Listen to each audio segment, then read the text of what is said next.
여행을 가장 좋아했던 50대, 노후에 드러난 예상 밖의 현실. 한때는 은퇴하면 세계 일주부터 해야지라는 말을 입에 달고 살던 사람이 있습니다. 일하느라 못 다닌 여행을 몰아서 다니고 그동안 미뤄둔 취미도 마음껏 즐기며 여유롭게 사는 살? 많은 사람들이 50대쯤 되면 이런 상상을 합니다. 저도 그렇고요. 그런데 막상 은퇴라는 단어가 현실로 다가오면 생각보다 다른 장면들이 펼쳐집니다. 여행 가방 대신 병원 예약표를 챙기고 항공권 검색 대신 생활비 계산기를 두드리는 날이 늘어나죠. 젊을 때는 나중에 다 하면 되지라고 생각했던 것들이 막상 나중이 되면 그렇게 단순하지 않다는 걸 알게 됩니다. 특히 여행을 좋아했던 사람일수록 은퇴 후 현실에서 느끼는 간극이 더 크게 다가오기도 합니다. 돈, 건강, 관계, 그리고 일의 의미. 이 네 가지가 예상보다 훨씬 큰 변수로 등장하기 때문이죠. 오늘 이야기는 은퇴 준비를 아직 막연하게 생각하는 분들 또는 이 정도면 괜찮겠지라고 생각하는 분들께 조금은 현실적인 하지만 너무 무겁지 않은 이야기로 풀어보려 합니다. 구어체로 편하게 이야기하듯이요.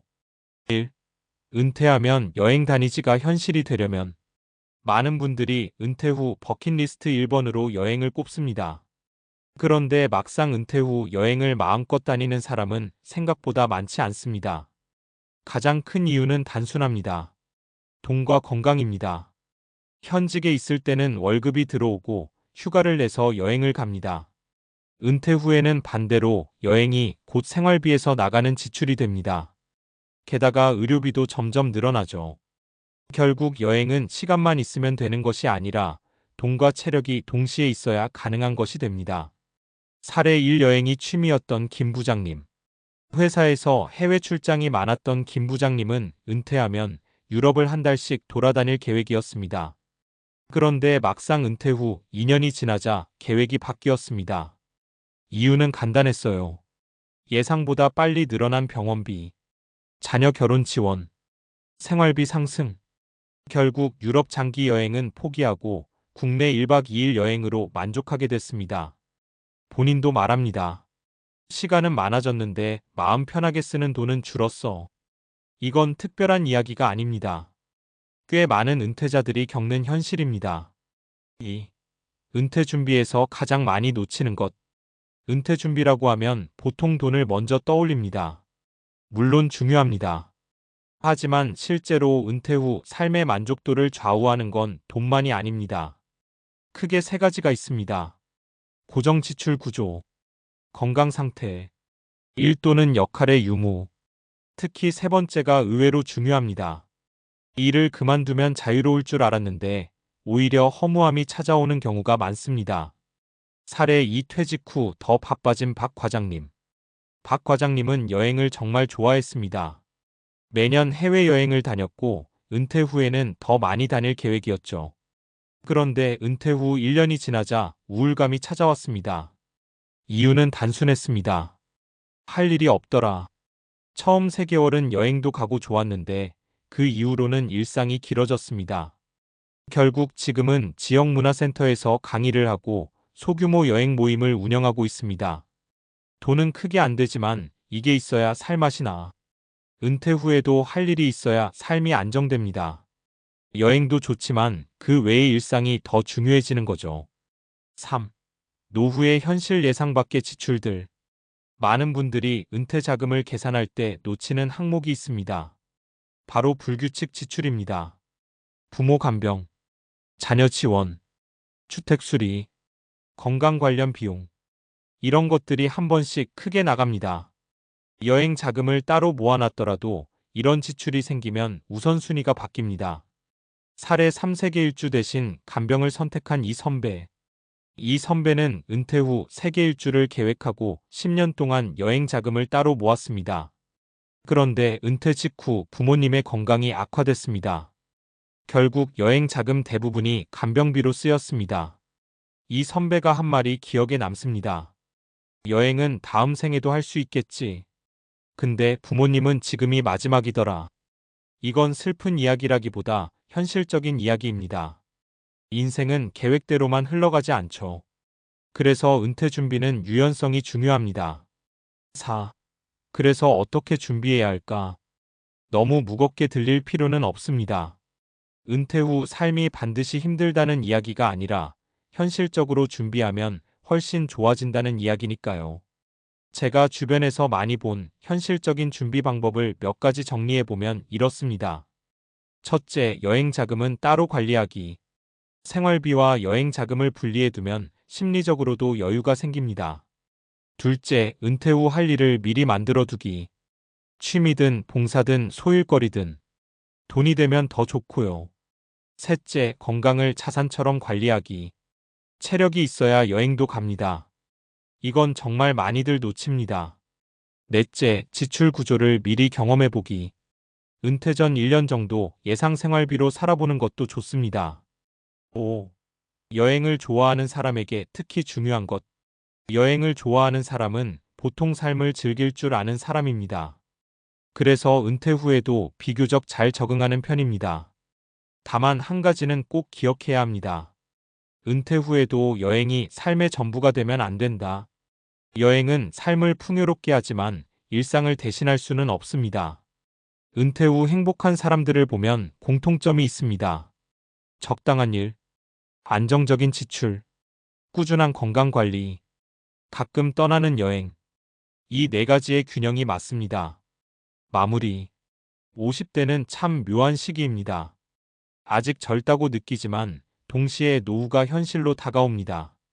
여행을 좋아했던 사람일수록 은퇴 후 삶을 더 풍요롭게 만들 가능성이 큽니다. 다만 여행만으로 노후를 채우겠다는 생각은 조금 위험할 수 있습니다. 은퇴 후 삶은 긴 여행과 비슷합니다. 출발 전에는 설레고 중간에는 예상치 못한 변수가 생기고 결국은 준비한 만큼 편안해집니다. 지금 당장 완벽하게 준비할 필요는 없습니다. 다만 한 번쯤은 이렇게 물어보면 좋겠습니다. 나는 은퇴 후 어떤 하루를 살고 싶은가? 1. 은퇴 후 행복을 좌우하는 것은 소득보다 구조. 많은 사람들이 은퇴 준비를 이야기할 때 가장 먼저 떠올리는 건 자산 규모입니다. 물론 중요합니다. 하지만 실제 연구들을 보면 은퇴 후 삶의 만족도를 좌우하는 건 절대적인 자산 규모보다 생활 구조의 안정성입니다. 행동경제학 연구에 따르면 사람은 소득이 줄어드는 것보다 소득의 변동성이 커지는 상황에서 더 큰 불안을 느낍니다. 즉, 돈이 많고 적음보다 매달 안정적으로 들어오는 흐름이 훨씬 중요하다는 거죠. 예를 들어 은퇴 전 월 400만 원을 쓰던 사람이 은퇴 후 250만 원으로 줄어들어도 그 250만 원이 꾸준히 들어온다면 심리적 안정감은 생각보다 유지됩니다. 반대로 자산은 많지만 매달 인출해야 하는 구조라면 사람은 계속 불안을 느끼게 됩니다. 이건 뇌과학적으로도 설명됩니다. 인간의 뇌는 미래 예측이 어려울수록 스트레스를 크게 받습니다. 일정한 현금 흐름이 있을 때 스트레스 호르몬 코르티솔 분비가 줄어든다는 연구도 있습니다. 그래서 여행을 좋아했던 50대가 은퇴 후 현실을 체감하는 순간은 보통 이때입니다. 돈은 있는데 써도 되는 건가? 이 고민이 시작되면 여행은 심리적으로 부담이 됩니다. 결국 은퇴 준비의 핵심은 자산 총액이 아니라 현금 흐름 설계입니다. 연금, 임대 수입, 소소한 일거리 수입 등 이 구조가 있으면 여행도 마음 편히 갈 수 있습니다. 2. 건강은 단순한 의료 문제가 아니라 생활 반경 문제. 은퇴 후 삶을 연구한 노년학 자료들을 보면 60대 이후 삶의 만족도를 결정하는 가장 큰 변수는 건강입니다. 이건 너무 당연한 이야기 같지만 중요한 건 건강이 여행 가능성을 직접적으로 결정한다는 점입니다. 세계보건기구 WHO는 활동적 노화를 위해 이동성 유지를 핵심 요소로 봅니다. 이동성이 유지된다는 건 단순히 걷는다는 의미가 아니라 장시간 이동 가능, 새로운 환경 적응 가능, 피로 회복 가능, 이 세 가지를 포함합니다. 여행을 좋아했던 사람도 체력이 떨어지면 여행 방식이 바뀝니다. 장거리 단거리, 해외 국내, 자유여행 패키지, 이렇게 변하죠. 재미있는 건 규칙적인 운동을 하는 사람은 70대까지도 여행 활동을 유지할 확률이 높다는 연구 결과입니다. 특히 하체 근력과 심폐지구력이 핵심 변수로 나옵니다. 과학적으로 보면 근육량은 40대 이후 매년 1%씩 감소합니다. 아무것도 하지 않으면요. 반대로 주 23회 근력 운동을 하면 감소 속도를 절반 이하로 줄일 수 있습니다. 즉, 여행을 좋아하는 사람에게 가장 중요한 노후 준비 중 하나는 통장 잔고가 아니라 하체 근력일지도 모릅니다. 조금 과장 같지만 실제로 그렇습니다. 3. 은퇴 후 우울감의 과학적 원인. 은퇴 후 예상 밖의 현실 중 하나가 심리적 공백입니다. 많은 분들이 자유를 기대했는데 오히려 공허함을 느낍니다. 이건 단순히 심리 문제가 아니라 뇌의 보상 시스템 변화와 관련이 있습니다. 직장 생활을 할 때 사람은 성취, 인정, 역할, 이 세 가지를 반복적으로 경험합니다. 이 과정에서 도파민이라는 신경전달 물질이 분비됩니다.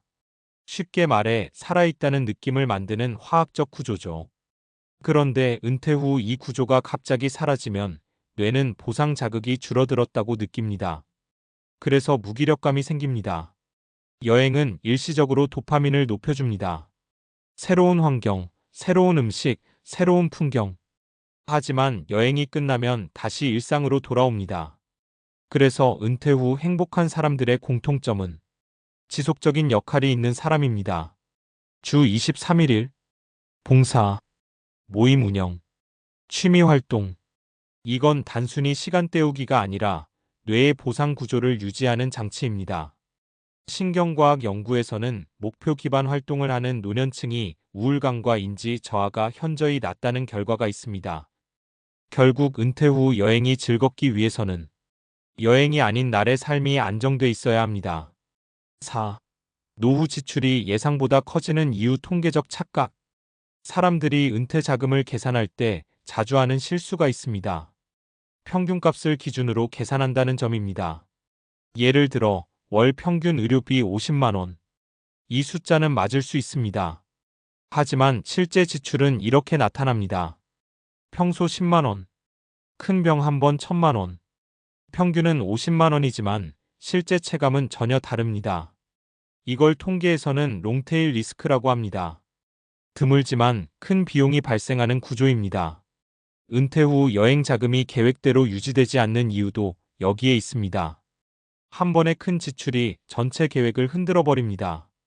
그래서 재무 설계에서 중요한 건 평균이 아니라 최악의 시나리오 대비입니다. 의료비 비상자금, 가족 지원 가능성, 주택 수리비. 이런 항목을 따로 분리해 두면 여행 자금을 지킬 수 있습니다. 5. 현실적인 결론. 지금까지 이야기를 정리해보면 은퇴 후 여행을 계속 즐기고 싶다면 준비해야 할 것은 의외로 단순합니다. 안정적인 현금 흐름, 이동 가능한 체력, 지속적인 역할, 예상 밖 지출 대비. 이 네 가지가 갖춰지면 은퇴 후 삶은 생각보다 훨씬 여유롭습니다. 많은 사람들이 은퇴 후엔 여행 다니며 살고 싶다고 말합니다. 그 말 자체는 틀리지 않습니다. 다만 순서가 바뀌면 안 됩니다. 삶이 안정되면 여행이 가능해집니다. 여행이 삶을 안정시키지는 않습니다. 이 차이를 이해하는 순간 은퇴 준비는 훨씬 현실적이 됩니다. 지금 50대라면 아직 늦지 않았습니다. 돈을 더 모으는 것도 중요하지만 생활 구조를 점검하고 체력을 관리하고 은퇴 후 역할을 미리 만들어 두는 것. 이 세 가지만 해도 은퇴 후 현실은 예상보다 훨씬 밝아질 수 있습니다. 결국 노후는 어느 날 갑자기 시작되는 게 아니라 지금의 생활 방식이 천천히 이어지는 결과입니다. 여행을 좋아했던 사람이라면 앞으로도 여행을 좋아할 가능성이 큽니다. 다만 그 여행이 불안한 도피가 아니라 여유로운 선택이 되도록 지금부터 조금씩 준비해두면 좋겠습니다.